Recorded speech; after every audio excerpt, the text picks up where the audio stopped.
નાનીનું ઘર એટલે કે પૃથ્વી પરનું સ્વર્ગ, જ્યાં વેકેશનમાં બધા જ ભાઈ બહેન ભેગા થતા અને ખૂબ ધમાલ કરતા, જ્યાં આખો દિવસ થતી ખૂબ બૂમાબૂમ અને થતો ઘોંઘાટ, પણ એક અલગ જ પ્રકારની શાંતિનો ત્યાં થતો અહેસાસ.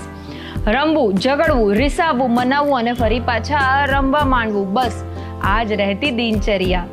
અને આ ઘરનું મેઇન કેરેક્ટર એટલે કે નાના અને નાની, જે બધાને જોડીને રાખતા. નાના બધા માટે રોજ ચોકલેટ લાવતા અને નાની આખા બ્રહ્માંડમાં સૌથી સ્વાદિષ્ટ એવું પોતાના હાથેથી જમવાનું બનાવતા. 2 રોટલી પણ માંડ ખાવાવાળા 4 રોટલી હસતા મોંએ ખાતા અને નાની તેમને અઢળક પ્રેમથી ખવડાવતા.